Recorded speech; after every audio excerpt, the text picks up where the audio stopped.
എല്ലാവർക്കും നമസ്കാരം. അമൃതഭാരതം യൂട്യൂബ് ചാനലിലേക്ക് ഒരിക്കൽ കൂടി സ്വാഗതം. നമ്മൾ 2024 ആദ്യത്തെ യാത്ര ആരംഭിക്കുകയാണ്. ആദ്യത്തെ യാത്ര ശ്രീകൃഷ്ണ ജന്മസ്ഥാനം മധുരയിൽ നിന്നാണ്. മധുരയിൽ നമ്മൾ നേരത്തെ യാത്ര ചെയ്തിരുന്നു. പക്ഷെങ്കിൽ ആ സമയത്തെ യാത്രയിൽ ഉൾപ്പെടുത്തിയിരുന്ന ദൃശ്യങ്ങളൊന്നും പൂർണ്ണമല്ല എന്ന് തോന്നിയതുകൊണ്ടാണ് വീണ്ടും ഇങ്ങനെയൊരു യാത്ര. നമ്മൾ ഇന്നത്തെ വീഡിയോയിൽ ഉൾപ്പെടുത്തിയിരിക്കുന്നത് ശ്രീകൃഷ്ണ ഭഗവാൻ കംസവധത്തിന് ശേഷം വിശ്രമിച്ച വിശ്രാം ഘാട്ട് എന്നറിയപ്പെടുന്ന ഒരു യമുനയിലെ ഒരു കടവിലെ പ്രധാനപ്പെട്ട ചില ദൃശ്യങ്ങളാണ്. ചാനൽ ഇതുവരെ സബ്സ്ക്രൈബ് ചെയ്യാത്തവരെ ദയവായിട്ട് ചാനൽ സബ്സ്ക്രൈബ് ചെയ്യുക. എല്ലാവർക്കും ഒരിക്കൽ കൂടി വീഡിയോയിലേക്ക് സ്വാഗതം. 5000 വർഷങ്ങൾക്ക് മുമ്പ് ശ്രീകൃഷ്ണ ഭഗവാൻ ജനിച്ച കംസൻ്റെ കാരാഗ്രഹത്തിന് ഏകദേശം ഒരു 250 മീറ്റർ മാത്രം ദൂരെയാണ് നമ്മൾ നിൽക്കുന്നത്. നമുക്ക് ഈ ഗേറ്റിലൂടെ അകത്തോട്ട് കയറിക്കഴിഞ്ഞാൽ ഈ കംസൻ്റെ കാരാഗ്രഹമൊക്കെ വ്യക്തമായിട്ട് കാണാം. ഇപ്പോഴും ശ്രീകൃഷ്ണ ഭഗവാൻ ജനിച്ച ആ സ്ഥലമാണ് ശ്രീകൃഷ്ണ ജന്മസ്ഥാനമായിട്ട് ആരാധിക്കപ്പെടുന്നതും പൂജിക്കപ്പെടുന്നതും. നമുക്ക് അകത്തോട്ട് ക്യാമറകളും മറ്റ് ഇലക്ട്രോണിക് വസ്തുക്കളും ഒന്നും കയറ്റാൻ പറ്റുകയില്ല. ഇവിടെ വന്നു കഴിഞ്ഞാൽ ആർക്ക് വേണമെങ്കിലും അകത്ത് കയറി ദർശനം നടത്താവുന്നതാണ്.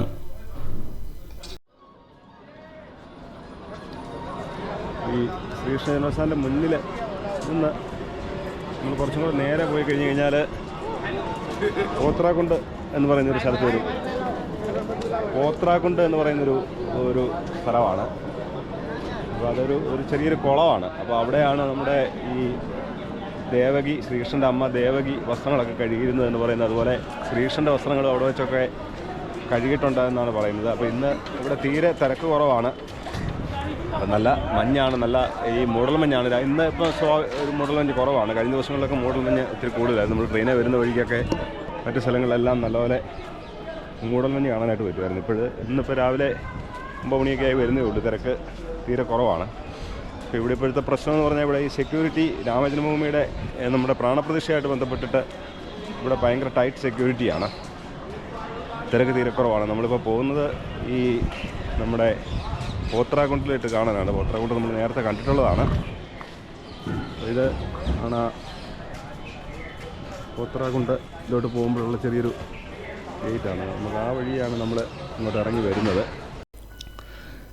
ഇതാണ് ഈ പോത്രാക്കുണ്ടെന്ന് പറയുന്നത്. ഇത് വളരെ വിശാലമായിട്ടുള്ള ഒരു കുളമാണ്. ഇവിടെ കുരങ്ങന്മാരുടെ ശല്യം ഭയങ്കര പ്രശ്നമാണ്. നമ്മൾ മൊബൈലൊക്കെ എടുത്തിട്ട് ക്യാമറ കൊണ്ട് പിടിക്കാനൊക്കെ നോക്കി കഴിഞ്ഞാൽ മൊബൈലൊക്കെ ഈ കുരങ്ങന്മാർ എടുത്തുകൊണ്ട് പോകും. അപ്പോൾ ഇവിടെ രാത്രിയിൽ നല്ല ലൈറ്റ് ഷോയും സംഭവങ്ങളൊക്കെ ഉണ്ട്. നല്ല രസമാണ് കാണാനായിട്ട്. ഇവിടെ ശരിക്കും പറഞ്ഞാൽ ഇത് ഞാൻ 2-3 പ്രാവശ്യം ഇവിടെ വന്നിട്ടുണ്ടെങ്കിലും കഴിഞ്ഞ പ്രാവശ്യം മാത്രമാണ് ഈ പോത്രാക്കുണ്ട് എന്ന് പറഞ്ഞൊരു സംഭവം ഇവിടെ ഉണ്ടെന്ന് അറിയുന്നത്. നേരത്തെ ഈ ജന്മസ്ഥാനം കണ്ടിട്ട് വേറെ എങ്ങോട്ടേലും അങ്ങ് പോകും, ഇങ്ങോട്ടൊന്നും വന്നിട്ടേ ഇല്ലായിരുന്നു. അപ്പോൾ നല്ല രസമുള്ളൊരു കാഴ്ചയാണ്. ഇത് നമുക്ക് ചുറ്റും വേണമെങ്കിൽ വലം വെച്ച് കാണാം. നല്ല രസമാണ് കാണാനായിട്ട്. കുളിക്കാനൊന്നും ഇറങ്ങുന്ന കാണുന്നില്ല ആരും. എന്തായാലും ഇതാണ് പോത്രാക്കുണ്ടെന്ന് പറയുന്നത്. ജന്മസ്ഥാന ക്ഷേത്രത്തിൻ്റെ തൊട്ട് മുന്നിലുള്ള വഴിയാണിത്. നമ്മളിവിടുന്ന് വിശ്രാം ഘാട്ടിലേക്കാണ് പോകുന്നത്. ഇവിടെ ഇപ്പം കടകളൊക്കെ തുറന്നു വരുന്നതേ ഉള്ളൂ. ചെറിയ കടകളൊക്കെ തുറന്നിട്ടുണ്ട്. നല്ല തണുപ്പാണ്. എല്ലാവരും തണുപ്പിനുള്ള ഡ്രസ്സുമൊക്കെ ഇട്ടിട്ടാണ് നിൽക്കുന്നത്. ഇവിടെ ഒരു മദ്രാസി ഒരു ഹോട്ടലുണ്ട്. ഇവിടെ നമുക്ക് ഈ സൗത്ത് ഇന്ത്യൻ ഫുഡ്സൊക്കെ കിട്ടുന്നതാണ്. മസാല ദോശയും ഇഡ്ഡലിയൊക്കെ ഉണ്ട്. ഇവിടെ ഇപ്പോൾ രാവിലെ ദോശയൊക്കെ ഉണ്ടാക്കിക്കൊണ്ടിരിക്കുന്നതാണ്. നമുക്ക് കാണാം. ഇവിടെ സാമാന്യം നല്ല ഭക്ഷണമാണ്. വലിയ വിലയൊന്നുമില്ല. മസാല ദോശയ്ക്ക് 100 രൂപയൊക്കെ നമ്മുടെ ഇവിടുത്തെ പോലത്തെയൊക്കെ റേറ്റേ ഉള്ളൂ. അപ്പോൾ ഇങ്ങനെ ഈ വഴിയാണ്. ഇവിടെ ഭക്ഷണ സാധനങ്ങൾ, പല രീതിയിലുള്ള ഭക്ഷണ സാധനങ്ങൾ ഇവിടെ കിട്ടും. നമുക്ക് ഇതിലെ ശകലം കുറച്ചും കൂടെ മുന്നോട്ട് നടന്നാലാണ് നമുക്ക് അവിടുന്ന് നമുക്ക് വിശ്രാം ഘാട്ടിനുള്ള വണ്ടികൾ നമുക്ക് കിട്ടും. അങ്ങനെ നമ്മൾ വിശ്രാം ഘാട്ടിലോട്ട് പോയിക്കൊണ്ടിരിക്കുകയാണ്. നമ്മുടെ ഒരു സൈക്കിൾ റിക്ഷയാണ്. ഈ സൈക്കിൾ റിക്ഷയ്ക്കാണെങ്കിൽ നമുക്ക് വിശ്രാം ഘാട്ടിൻ്റെ തൊട്ടടുത്ത് വരെ നമുക്ക് പോകാം. അല്ലെങ്കിൽ നമ്മൾ കുറച്ച് ദൂരം നമ്മൾ നടക്കേണ്ടി വരും. അതുകൊണ്ട് ഞാൻ സൈക്കിൾ റിക്ഷയ്ക്കാണ് കയറിയത്. നമുക്ക് ഒറ്റയ്ക്കൊക്കെ ആണെങ്കിൽ സൈക്കിൾ റിക്ഷ വലിയ കുഴപ്പമില്ല, യാത്ര ചെയ്യാനായിട്ട് സുഖമാണ്. അങ്ങനെ നമ്മൾ വിശ്രാം ഘാട്ടിൻ്റെ തൊട്ടടുത്ത് എത്തിയിരിക്കുകയാണ്. ഇങ്ങനെ ഒരു ബോർഡ് കാണാം. ഇതുവഴി താഴോട്ടിറങ്ങി പോയി കഴിഞ്ഞാൽ നമുക്ക് വിശ്രാം ഘാട്ട് എത്താം. ഈ വിശ്രാം ഘാട്ടിൻ്റെ അടുത്ത് തന്നെയാണ് മധുരയിലെ പ്രസിദ്ധമായിട്ടുള്ള ദ്വാരകാധീശ മന്ദിരവും. അതിനെക്കുറിച്ച് നമുക്ക് അടുത്ത ദിവസം വീഡിയോ ചെയ്യുന്നുണ്ട്. ഇതുവഴി താഴോട്ടിറങ്ങി പോയി കഴിഞ്ഞാൽ നമ്മൾ വിശ്രാം ഘാട്ട് എന്ന് പറയുന്ന യമുനയുടെ കടവിൽ എത്തിച്ചേരും. ശ്രീകൃഷ്ണ ഭഗവാന് കംസ വധത്തിന് ശേഷം ബലരാമനോടൊത്ത് ഇവിടെ വന്ന് ഈ കടവിൽ കുളിക്കുകയും ഇവിടെ വിശ്രമിക്കുകയും ചെയ്തു എന്നാണ് ഇവിടുത്തെ ഐതിഹ്യം. അങ്ങനെയാണ് ഇതിന് വിശ്രാം ഘാട്ട് എന്ന് പേര് വരുന്നത്. പക്ഷെങ്കിൽ ഇവിടുത്തെ കഥകളിൽ പറഞ്ഞു കേൾക്കുന്നത് വരാഹാവതാരം ഒക്കെ അവതാര ദൗത്യത്തിന് ശേഷം ഇവിടെ ഇതുപോലെ തന്നെ വന്ന് വിശ്രമിച്ചിട്ടുണ്ട് എന്നാണ് പറയുന്നത്. അതുപോലെ ശത്രുഘ്നന് ലവണാസുര വധത്തിന് ശേഷം ഇതേ കടവിൽ വന്നിട്ട് കുളിക്കുകയും ഇവിടെ വിശ്രമിക്കുകയും ചെയ്തതായിട്ടും ഐതിഹ്യം ഇവിടുത്തെ പ്രാദേശികമായിട്ടുള്ള ആൾക്കാർ ഐതിഹ്യങ്ങളിൽ പറയുന്നുണ്ട്. ഇതാണ് വിശ്രാം ഘാട്ട്. ഇവിടെ കണ്ടോ, ഇവിടെ ഇങ്ങനെ ഈ യമുനയിൽ പാലഭിഷേകം ചെയ്യുന്നത് ഇവിടുത്തെ പ്രധാനപ്പെട്ട ഒരു വഴിപാടാണ്. ചെറിയ തുക കൊടുത്തു കഴിഞ്ഞാൽ നമുക്ക് കുറച്ച് പാല് കിട്ടും. അങ്ങനെ ഇവിടെ യമുനയെ പൂജിക്കുന്ന, നദിയെ പൂജിക്കുന്ന ഒരു കാഴ്ച നമുക്ക് ഇവിടെയും കാണാനായിട്ട് സാധിക്കും. വിശ്രാം ഘാട്ടിലെ പ്രധാനപ്പെട്ട ക്ഷേത്രമാണിത്. ശ്രീകൃഷ്ണ ഭഗവാന്റെയും ബലരാമൻ്റെയും പ്രതിഷ്ഠയാണ് ഇവിടെയുള്ളത്. ഈ ക്ഷേത്രത്തിൻ്റെ തൊട്ടു മുന്നിൽ കാണുന്ന ഈ സ്ഥലത്താണ് ഭഗവാന് കംസവധത്തിന് ശേഷം കുളിയൊക്കെ കഴിഞ്ഞിട്ട് വന്ന് വിശ്രമിച്ചത് എന്നാണ് വിശ്വസിക്കപ്പെടുന്നത്. ശ്രീകൃഷ്ണ ഭഗവാനും ബലരാമനുമാണ് ഇവിടുത്തെ പ്രതിഷ്ഠ. കൃഷ്ണ ഭഗവാന്റെയും ബലരാമൻ്റെയും ആ പ്രതിഷ്ഠയ്ക്ക് കുറച്ച് മുമ്പിലായിട്ട് വലതുവശത്തായിട്ട് നമുക്ക് യമുനാദേവിയുടെ ഇതുപോലെ ഒരു പ്രതിഷ്ഠ കാണാനായിട്ട് സാധിക്കും. യമുനാദേവിയുടെ പ്രതിഷ്ഠയാണ് കാണുന്നത്. ആ യമുനാദേവിയുടെ പ്രതിഷ്ഠയോട് ചേർന്ന് തന്നെ നമുക്ക് വ്യത്യസ്തമായിട്ടൊരു പ്രതിഷ്ഠ ഇവിടെ കാണാം. കുബ്ജയുടെ പ്രതിഷ്ഠയാണ്. നമുക്കറിയാം, കംസൻ്റെ ദാസിയായിട്ടുള്ള കുബ്ജ ശ്രീകൃഷ്ണ ഭഗവാനെ ചന്ദനം തൊടിപ്പിക്കുന്നതും അതുപോലെ കൃഷ്ണന് അനുഗ്രഹിച്ച് കുബ്ജ സുന്ദരിയായിട്ട് മാറുന്നതുമായിട്ടുള്ള കഥ നമ്മൾ കേട്ടിട്ടുണ്ട്. ആ കുബ്ജയോടൊപ്പം ഉള്ള ശ്രീകൃഷ്ണൻ്റെ ഒരു പ്രതിഷ്ഠയാണ് ഇവിടെ. വ്യത്യസ്തമായിട്ടുള്ളൊരു ഇതാണ് കുബ്ജയുടെ പ്രതിഷ്ഠ.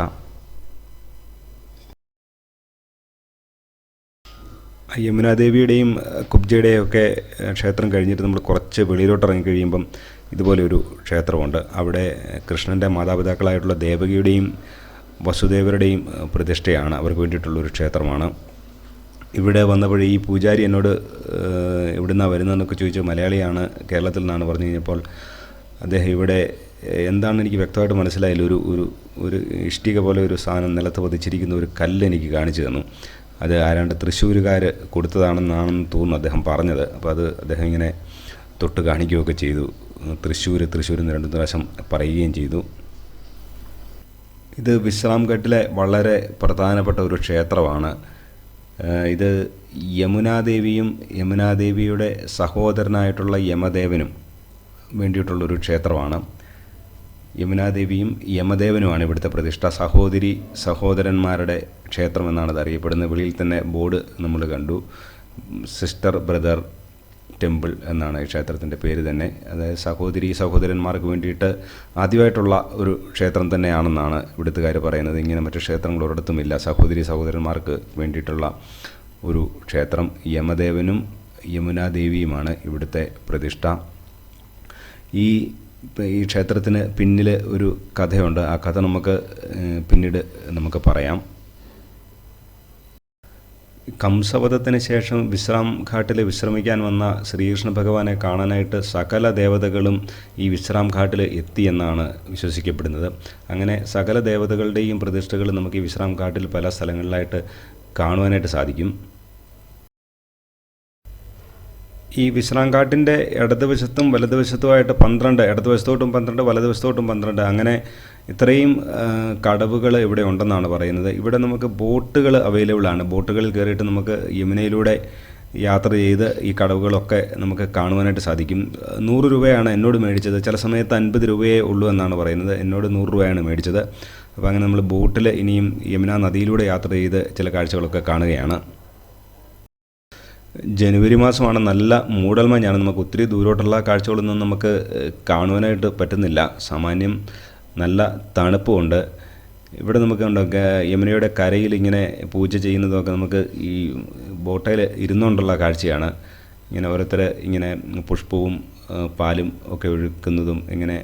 ഇവിടെ ഈ തർപ്പണങ്ങളും ചെയ്യാറുണ്ടെന്ന് തോന്നുന്നു. പക്ഷേങ്കിൽ അപൂർവമായിട്ട് മാത്രമേ ഇങ്ങനെ ബലിതർപ്പണങ്ങൾ കണ്ടിട്ടുള്ളൂ. അപ്പോൾ ഇങ്ങനെ നമുക്ക് ഈ ബോട്ടിലിരുന്നാകുമ്പോൾ നമുക്ക് വിശ്രാം ഘാട്ടിൻ്റെ കാഴ്ചയും വളരെ വ്യക്തമായിട്ട് നമുക്ക് കാണാനായിട്ട് സാധിക്കും. അങ്ങനെ നമ്മൾ യമുനയിലൂടെ ഉള്ള യാത്ര തുടങ്ങുകയാണ്. നമ്മളിപ്പം ബോട്ടിൽ വിശ്രാം ഘാട്ടിൽ നിന്ന് കുറച്ച് മുന്നോട്ട് വന്നിട്ടുണ്ട്. വിശ്രാം ഘാട്ട് നല്ല പൂർണ്ണമായിട്ട് നമുക്ക് ഇവിടെ നിന്ന് കാണുവാനായിട്ട് സാധിക്കും.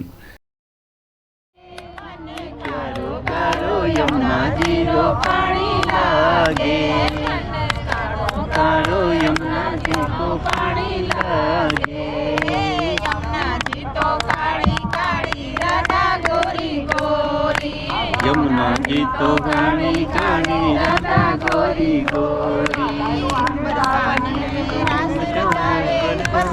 वृंदावन में रास रचावे बरसाने की छोड़, वृंदावन में रास रचावे बरसाने की छोड़, से भर्यो रे राजा रानी लागे, राजा रानी लागे, मने मारू कारो यमुना जी तो पानी लागे, നമ്മൾ ബോട്ടിൽ യമുനാ നദിയുടെ ഏകദേശം നടുക്ക് വശത്തോട്ട് വരെ എത്തി. അപ്പോൾ ഈ ബോട്ട് ഓടിക്കുന്ന പയ്യനിങ്ങനെ ഒരു പ്രത്യേക ശബ്ദം കേട്ടിച്ച് ഈ വിളിച്ചപ്പോഴത്തേന് ഈ പക്ഷികൾ അവിടെ നിന്ന് ഇവിടുന്ന് ഒക്കെ ഓടി ബോട്ടിനടുത്തോട്ട് വന്നു. ഇത് കേട്ടിട്ട് ഈ യാത്ര ചെയ്യുന്ന ആൾക്കാരും അതുപോലെ ഒച്ച കേൾപ്പിക്കുകയാണ്. അപ്പോൾ അങ്ങനെ പക്ഷികളൊക്കെ ഒരു ബിസ്ക്കറ്റും സാധനങ്ങളൊക്കെ ഇട്ട് കൊടുക്കും. ഒത്തിരി പക്ഷികളുണ്ട്. എന്ത് പക്ഷിയാണെന്നറിയത്തില്ല. നമ്മുടെ നാട്ടിൽ വന്ന കൽപ്പിക്കൽ സൈസ് പക്ഷികളാണ്.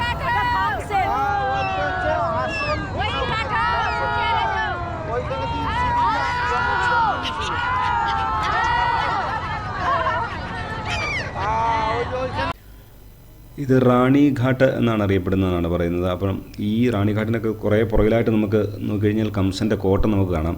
റാണി ഘാട്ട് എന്ന പേര് വരാൻ കാരണം കംസൻ്റെ ഭാര്യ ഇവിടെ വന്നിട്ടാണ് കുളിച്ചിരുന്നത് എന്നാണ് പറയുന്നത്. അങ്ങനെയാണ് റാണി ഘാട്ട് എന്ന് പേര് വരുന്നത്. അങ്ങോട്ട് റാണി ഘാട്ട് വരെ പോയിട്ട് തിരിച്ച് വിശ്രാം ഘാട്ടിന് വന്നുകൊണ്ടിരിക്കുകയാണ്. നമ്മൾ നേരെ മുന്നിൽ കാണുന്നതാണ് സന്ത് ഘാട്ട്. ഇവിടെ ആണ് ഈ സന്യാസിമാരൊക്കെ കുളിക്കുന്നത്, ഇവിടെയാണെന്നാണ് പറയുന്നത്. സന്ത് ഘാട്ടാണ് മുന്നിൽ കാണുന്നത്. പിന്നെ നമ്മൾ മുമ്പ് പറഞ്ഞിരുന്നു യമദേവൻ്റെയും യമുനാദേവിയുടെയും കഥ പറയാമെന്ന് പറഞ്ഞിരുന്നു. നമുക്കെല്ലാവർക്കും അറിയാം യമദേവൻ യമുനാദേവിയുടെ സഹോദരനാണ്. അപ്പോൾ ഒരു ദിവസം യമുനാദേവി യമദേവൻ്റെ വസതിയിലെത്തുകയും അദ്ദേഹത്തെ തിലകം ചാർത്തുകയും ചെയ്തു. അങ്ങനെ അപ്പോൾ യമദേവൻ ഇങ്ങനെ യമുനാദേവിയോട് പറയുകയാണ്, എൻ്റെ വീട്ടിലോട്ട് ഇങ്ങോട്ട് എൻ്റെ വസതിയിലോട്ട് എന്നെ കാണാനായിട്ട് ആരും വരാറില്ല. ഞാൻ മൃത്യുവിൻ്റെ ദേവനായതുകൊണ്ട് എല്ലാവരെയും കാണാൻ ഞാൻ അങ്ങോട്ട് പോവുകയാണ്. എന്നെ കാണാനായിട്ട് ആരും വരാറില്ല. അപ്പം നീ വന്നതിൽ എനിക്ക് വളരെ സന്തോഷമുണ്ട്. എന്ത് വരം വേണമെങ്കിലും ചോദിച്ചോളാൻ യമദേവൻ യമുനാദേവിയോട് പറയുകയാണ്. അപ്പോൾ യമുനാദേവി വരമായിട്ട് ചോദിക്കുകയാണ്, ഈ വിശ്രാം ഘാട്ടിൽ ഇവിടെ വന്ന് സഹോദരനും സഹോദരിയും കൂടെ വന്ന് കുളിച്ചു കഴിഞ്ഞാൽ അവരുടെ പാപങ്ങളെല്ലാം അടങ്ങി അവർക്ക് മുക്തി ലഭിക്കണം എന്നാണ് യമുനാദേവി വരമായിട്ട് ചോദിക്കുന്നത്. അത് യമുനാദേവി പറയുന്ന ഭയ്യാദൂജ് എന്ന് പറയുന്നൊരു ദിവസമുണ്ട്. നമ്മുടെ ഇവിടുത്തെ ഈ നോർത്തിലെ വളരെ പ്രധാനപ്പെട്ട ഒരു ഇതാണ്. രക്ഷാബന്ധൻ പോലെ സഹോദരി സഹോദര ബന്ധത്തിൻ്റെ വളരെ പ്രധാനപ്പെട്ട ഒരു ഉത്സവമാണ് ഭയ്യാദൂജ്.